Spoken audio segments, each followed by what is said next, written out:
உடல் நலமும் சுகாதாரமும் இந்த பாடத்துக்கான லைன் பை லைன் கொஸ்டின்ஸ் இந்த வீடியோல பார்க்கலாம். இந்த பாடம் 6th ஃபர்ஸ்ட் டேர்ம் பயாலஜில இருக்கு. நலம் என்பது ஒரு மனிதனின் முழுமையான உடல், மனம் மற்றும் சமூக நலனை குறிப்பதாகும். இது நோயின்றி இருப்பதை மட்டும் குறிப்பதல்ல என்று வரையறுப்பது உலக சுகாதார நிறுவனம். உடல் நலம் என்பது உடல் சுற்றுச்சூழலில் ஏற்படும் அழுத்தங்களுக்கும் மாற்றங்களுக்கும் ஏற்ற வகையில் உடல் தன்னை தகவமைத்துக் கொள்வதன் மூலம் உடலினுள் சமநிலையை பேணுகின்ற சிறப்பான நிலையாகும். இந்நிலை டாஸ் எனப்படுகிறது. ஹோமியோஸ்டேசிஸ். உடல் நலனிற்கு ஏற்ற நடைமுறைகளை நிறுவக்கூடிய அல்லது பராமரிக்கக்கூடிய அறிவியல் சுகாதாரம். உணவில் உள்ள வேதிப்பொருட்களின் அடிப்படையில் சத்து பொருட்களை எத்தனை வகைகளாக பிரிக்கலாம்? 6. அவை கார்போஹைட்ரேட்டுகள், வைட்டமின்கள், புரதங்கள், தாதுப்புகள், கொழுப்புகள், நீர். ஆற்றல் தரும் உணவுக்கூறுகள் கார்போஹைட்ரேட்டுகள். கார்போஹைட்ரேட்டுகளை நாம் எந்த வடிவில் பெறுகிறோம்? சர்க்கரை, ஸ்டார்ச், நார்ச்சத்து உணவு. சர்க்கரையின் மூலப்பொருட்கள் பழங்கள், தேன், கரும்பு சர்க்கரை, பீட்ரூட். ஸ்டார்ச்சின் மூலப்பொருட்கள் அரிசி, சோளம், உருளைக்கிழங்கு. நார்ச்சத்து உணவின் மூலப்பொருட்கள் முழு தானியங்கள், கொட்டை உணவுகள். ஆற்றல் தரும் ஓர் உணவு கொழுப்பு. கொழுப்பு எதைவிட அதிக ஆற்றல் தரக்கூடியது? கார்போஹைட்ரேட்டுகள். கொழுப்பு உடலை பாதுகாப்பது மட்டுமின்றி டேஸையும் பாதுகாக்கிறது, செல்களையும். கொழுப்பு சத்துள்ள உணவுப் பொருட்கள் வெண்ணெய், நெய், பால், பாலாடைக்கட்டி, பன்னீர், கொட்டைகள், மாமிசம், மீன், முட்டையின் மஞ்சள் கரு. உடல் வளர்ச்சி, செல்களை புதுப்பித்தல் மற்றும் செரிமானம் போன்ற பல்வேறு விதமான உடற்செயல்களுக்கு மிகவும் அவசியமானது எது? புரதங்கள். அதிகமான புரதம் உள்ள உணவு சோயாபீன்ஸ். புரதச்சத்து உள்ள உணவு முட்டை, மீன், பால், கோழி, இறைச்சி, சோயாபீன்ஸ், கொட்டைகள், பருப்புகள். உடலில் நடைபெறும் பல்வேறுபட்ட உயிர் வேதி வினைகளுக்கு அவசியமானவை வைட்டமின்கள். வைட்டமின்கள் அதிகம் காணப்படுவது பழங்கள், காய்கறிகள், இறைச்சி, தானியங்கள். வைட்டமின்கள் டாஸ் என்று அழைக்கப்படுகிறது. பாதுகாக்கும் உணவுகள். 6 முக்கிய வைட்டமின்கள் A, B, C, D, E, K. நீரில் கரையும் வைட்டமின்கள் B, C. கொழுப்பில் கரையும் வைட்டமின்கள் A, D, E, K. Vitamin A குறைபாட்டினால் ஏற்படும் நோய் மாலைக்கண் நோய். வைட்டமின் பி குறைபாட்டினால் ஏற்படும் நோய் பெரிபெரி. வைட்டமின் சி குறைபாட்டினால் ஏற்படும் நோய் ஸ்கர்வி. வைட்டமின் டி குறைபாட்டினால் ஏற்படும் நோய் ரிக்கெட்ஸ். வைட்டமின் இ குறைபாட்டினால் ஏற்படும் நோய் நரம்பு பலவீனம், மங்கலான கண் பார்வை, மலட்டுத்தன்மை. வைட்டமின் கே குறைபாட்டினால் ஏற்படும் நோய் பலவீனமான எலும்புகள், பற்கள் போன்றவை. சூரிய திரைப்பூச்சு தோலின் வைட்டமின் டி உற்பத்தியை எத்தனை சதவீதம் குறைக்கிறது? 95%. நெல்லிக்கனியில் ஆரஞ்சு பழங்களை விட 20 மடங்கு அதிகம் டாஸ் காணப்படுகிறது? Vitamin C. உடல் வளர்ச்சிக்கும் பொதுவான உடல் செயல்பாடுகளை ஒழுங்குபடுத்துவதற்கும் தேவைப்படுபவை தாதுப்புகள். தாதுப்புகள் நிறைந்த உணவுப் பொருட்கள் கீரை வகைகள், பால், பருப்பு வகைகள், மீன் மற்றும் பழங்கள், முட்டை. தாது உப்புகள் டாஸ் என்று அழைக்கப்படுகிறது. பாதுகாப்பு உணவுகள். தாது உப்புகள் எவை? கால்சியம், பாஸ்பரஸ், அயோடின், இரும்புச்சத்து.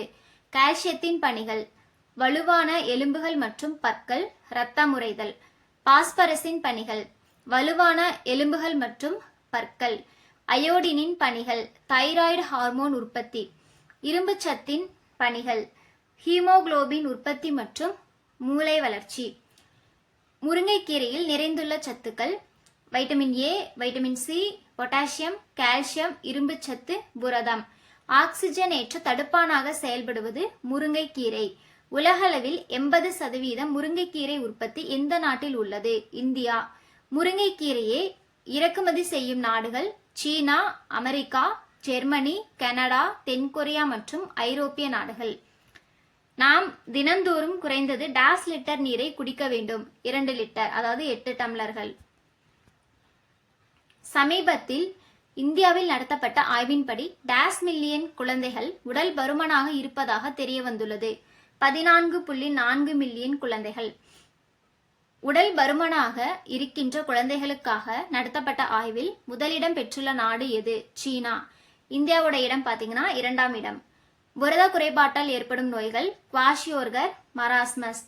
குவாஷியோர்கர் நோயின் அறிகுறிகள் வளர்ச்சி குறைபாடு, முகம் கால்களில் வீக்கம், வயிற்றுப்போக்கு மற்றும் உப்பிய வயிறு. மராஸ்மஸ் நோயின் அறிகுறிகள் மெலிந்த உடல், மெதுவான உடல் வளர்ச்சி. கால்சியம் குறைபாட்டால் ஏற்படும் நோய் ரிக்கெட்ஸ். பாஸ்பரஸ் குறைபாட்டால் ஏற்படும் நோய் ஆஸ்டியோமலேசியா. அயோடின் குறைபாட்டால் ஏற்படும் நோய். அயோடின் குறைபாட்டால குழந்தைகளுக்கு கிரிட்டினிசம் என்ற நோயும் பெரியவர்களுக்கு முன்கழுத்து கலளையும் ஏற்படும். இரும்புச்சத்து குறைபாட்டால் ஏற்படும் நோய் இரத்த சோகை. சீக்கிரம் படுக்கச் சென்று அதிகாலை எழும் பழக்கம் ஒரு மனிதனை நலமுடனும் வளமுடனும் மற்றும் அறிவுடனும் வைக்கிறது என்பது யாருடைய கூற்று? Benjamin Franklin. உடல் நலத்தை பராமரிக்கவும் நோய்கள் பரவுவதை தடுக்கவும் உதவக்கூடிய நிலை மற்றும் நடைமுறைகளையே தூய்மை குறிக்கிறது என்ற கூற்று யாருடையது? உலக சுகாதார நிறுவனம்.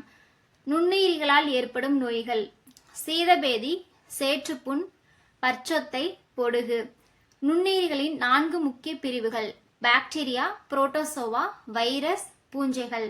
பாக்டீரியா என்பவை மிகச்சிறிய டேஸ் நுண்ணுயிர்கள் ஆகும். புரோகேரியாட்டிக். பாக்டீரியா செல்களில் டேஸ் கிடையாது. உட்கரு. பாக்டீரியாக்கள் டேஸ் அற்ற நுண்ணுறுப்புகளை கொண்டிருக்கும். செல் ஜவ்வு. ஒட்டுண்ணிகளாகவோ அல்லது தன்னிச்சையான நுண்ணுயிர்களாகவோ காணப்படுவது பாக்டீரியா. குறிப்பிட்ட அடையாளங்கள் மற்றும் அறிகுறிகளை கொண்ட உடற்செயலியல் நிகழ்வு நோய். உடல் செயல்பாடுகளில் ஏற்படும் ஒழுங்கற்ற தன்மை கோளாறு. பாக்டீரியாவால் ஏற்படும் நோய் காலரா அல்லது வயிற்றுப்போக்கு, நிமோனியா அல்லது காய்ச்சல், டெட்டனஸ் அல்லது கக்குவான், காசநோய், டைபாய்டு அல்லது காய்ச்சல். காலரா எதன் மூலம் பரவுகிறது? அசுத்தமான நீர். நிமோனியா எதன் மூலம் பரவுகிறது? இருமல் மற்றும் தும்மலின் போது வெளிப்படும் காற்று திவலைகளை சுவாசித்தல் மூலமா நிமோனியா பரவுது. டெட்டனஸ் எதன் மூலம் பரவுகிறது? பாக்டீரியாக்களினால் தாக்கப்பட்ட காயங்கள் மூலமா பரவுது. காசநோய் எதன் மூலம் பரவுகிறது? இருமல் மற்றும் தும்மலின் போது வெளிப்படும் காற்று திவலைகளை சுவாசித்தல் மூலமா காசநோய் பரவுகிறது. டைபாய்டு டேஸ் மூலம் பரவுகிறது. அசுத்தமான உணவு அல்லது நீர் மூலம் பரவுகிறது. மற்றொரு உயிரினங்களின் செல்களில் புகுந்து வாழ்வது வைரஸ். வைரஸினால் உருவாகும் நோய்கள் சாதாரண சளி, இன்ஃபுளுயன்சா, கல்லீரல் ஒவ்வாமை, சின்னம்மை, இளம்பிள்ளை வாதம், தட்டம்மை, பெரியம்மை. ஒரு வைரஸ் டிஎன்ஏவுக்கு பதிலாக ஆர்என்ஏவை பெற்றிருந்தால் அதற்கு டேஸ் என்று பெயர். Retro virus.